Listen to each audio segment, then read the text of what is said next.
Let's kick it off with the regular fades. You can use these corner handles, or if you go to Settings, Editing, Audio, and you select mouse wheel for event volume and fades, adjust the grid to taste, and with a pointer on one side of the event, hold Shift and use the mouse wheel or the trackpad.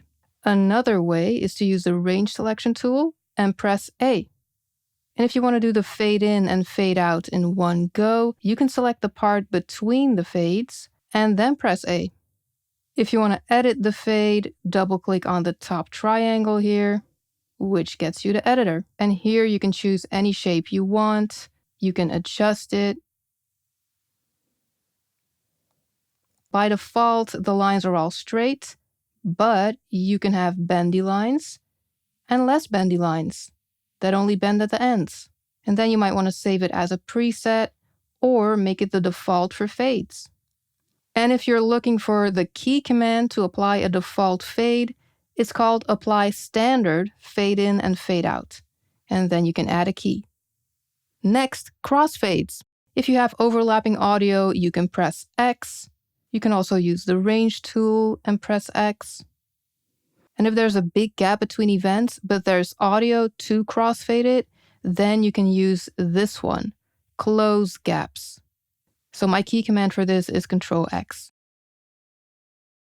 I think one situation where you can use this is if you're crossfading silence that's not really silence, that has a little noise floor, like in a conversation. To edit a crossfade, you can drag it. You can make it bigger and smaller. And you can also drag the audio instead of the fade. And if you really want to go in, you can double click it, or you can select one of the events and press X again. So if you're creating one, you can just double press X. Now this looks like a lot. It is a lot, but you get a better visual of the fade, same preset and default settings, same way to adjust the separate fades.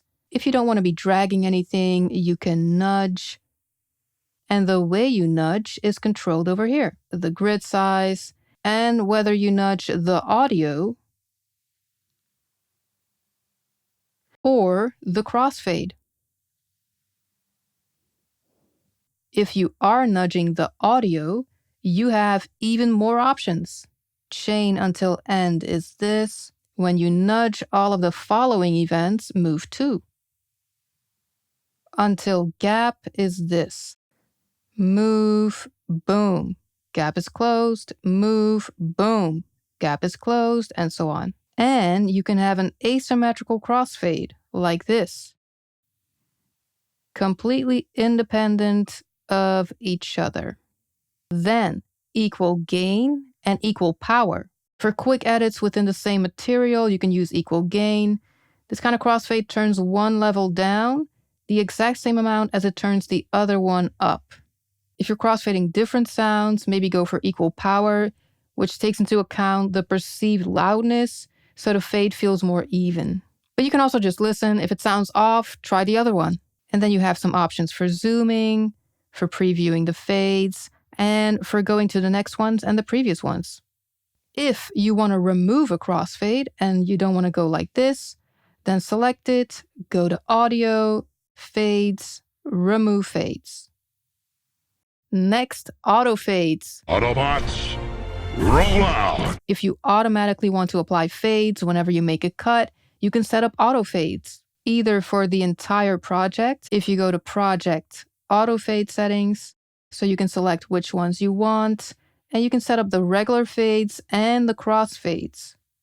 But you can also set them up for every track individually. In the inspector, click this one.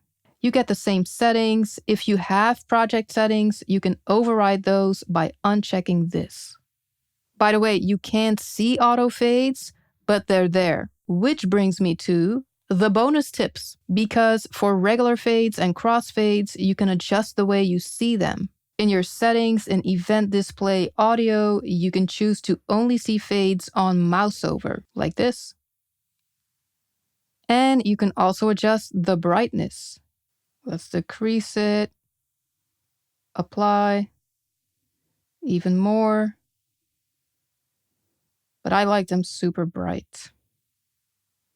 Bonus tip 2. If you need fades on an audio part, you can't do it here. So double click it and do it here. And lastly, sometimes you need a crossfade between two different tracks. For me, the easiest way to do that is to snap to events, take the range tool, select, and it'll snap, and press A. I hope that helped. If it did, leave a like, leave a sub, and have fun making music.